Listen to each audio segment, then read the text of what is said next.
the threshold no theory could reverse. At first, it looked like progress finally catching up to ambition, a moment when understanding seemed complete enough that uncertainty itself could be pushed aside, tamed, and rendered harmless by better equations, better models, and better control. For generations, science believed that every limit was temporary. Every contradiction meant a missing variable. Every failure pointed toward a deeper theory waiting to be discovered. History rewarded this confidence again and again. What once seemed impossible became routine. What once resisted explanation eventually surrendered. To understand why this threshold was different, we need to return to the point where theories stopped failing loudly and started succeeding quietly.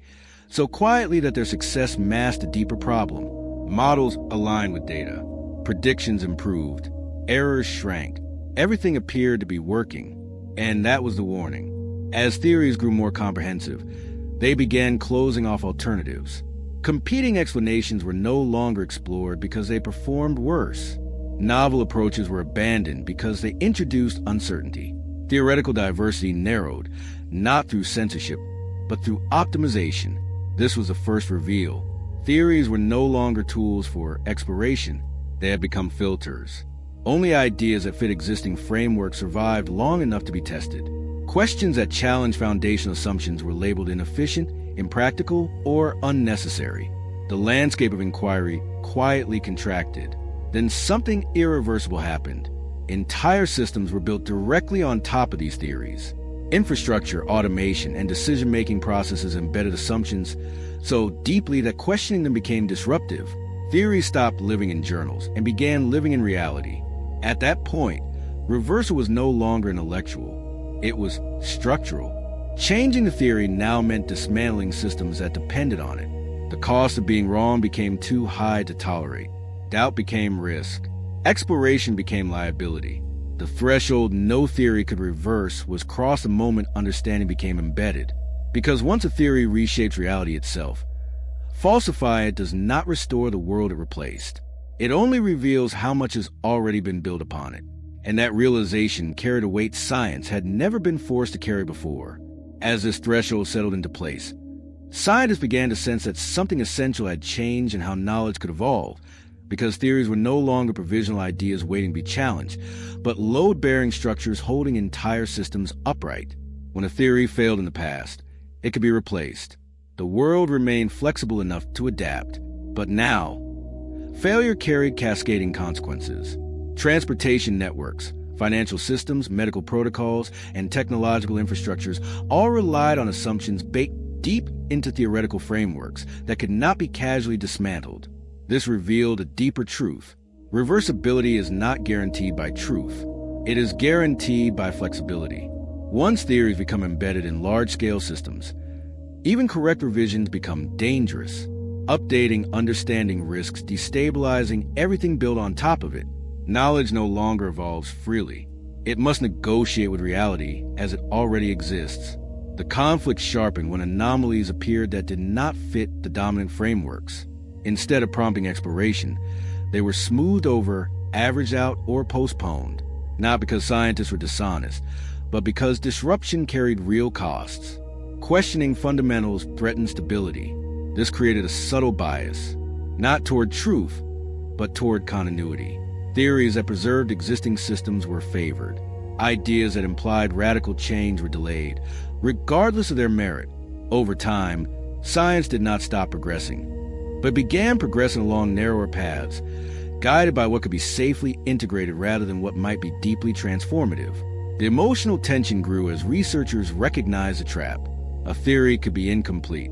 It could even be wrong, yet still remain irreversible, not because it was defended, but because it was entangled. Once reality reorganizes itself around an idea, abandoning that idea requires rebuilding reality itself. At that point, falsification becomes less a scientific act and more societal upheaval. The threshold no theory could reverse was not crossed by error. It was crossed by success. And once crossed, science could no longer pretend that ideas lived only in the realm of thought. They lived in the world. And the world does not reset easily. The conflict reached its peak when scientists began to confront the most unsettling implication of all, that some theories no longer fail because they were wrong, but because reality had become too dependent on them to allow failure to surface clearly. When systems are built on a theory, feedback becomes distorted. Signals that contradict assumptions are absorbed, delayed, or rerouted. Instead of exposing flaws, reality compensates. Workarounds appear. Adjustments mask deeper inconsistencies. The theory survives, not because it is flawless, but because the world has learned how to live with it.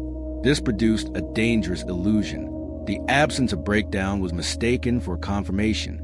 Yet beneath the surface, pressure accumulated, complexity increased, exceptions multiplied. Each patch preserved functionality while increasing fragility. The system worked, but only by narrowing a range of acceptable conditions under which it could continue working. The emotional tension intensified as parallels appeared across domains. Financial models sustained markets until collapse. Medical frameworks held until rare cases exposed blind spots. Technological architecture scaled until edge conditions revealed catastrophic weaknesses. In each case, theory did not fail early. It failed all at once. This revealed the heart of the conflict. When theories become irreversible, error stops appearing gradually. It arrives suddenly, violently, and at scale. Correction becomes crisis. Adjustment becomes rupture. Scientists realized that the danger was not wrong ideas. It was ideas that could no longer be safely questioned. Once a theory becomes foundational, critique threatens stability. As a result, doubt is postponed. Exploration slows. Innovation becomes incremental. The system drifts further from flexibility with every successful year. This was the breaking point. Theories were no longer evolving alongside reality. Reality was contorting itself to preserve theory. And once that inversion occurs, the cost of being wrong grows exponentially with time. The threshold no theory could reverse was not just about knowledge, it was about timing. Because the longer a theory shapes the world, the more dangerous it becomes to discover its limits. The climax arrived with a realization that permanently altered how science had to see itself. The most dangerous theories are not the ones that fail. They are the ones that succeed too well. The threshold no theory could reverse was crossed when understanding became infrastructure. At that point, truth alone was no longer enough to guarantee correction. Ideas stopped living only in debate and began living in concrete code, policy, and habit.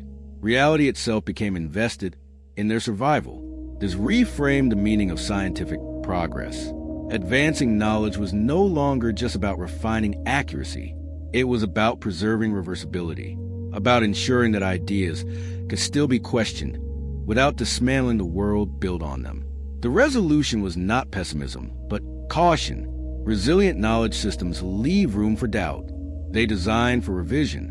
They assume that even the best theories will one day be incomplete. They protect pathways for retreat, adaptation, and rethinking before collapse forces change violently. This matters now because modern science moves faster than society can restructure. Theories scale globally before their edges are understood. Systems harden before uncertainty is resolved. In that environment, humility is no longer optional. The threshold no theory could reverse did not signal the end of discovery. It signaled a new responsibility: to slow down where success accelerates risk, to preserve uncertainty where confidence narrows vision, to remember that understanding should remain flexible enough to survive its own correction. Because once a theory reshapes the world, learning its limits is no longer a quiet academic moment. It becomes a turning point for reality itself. The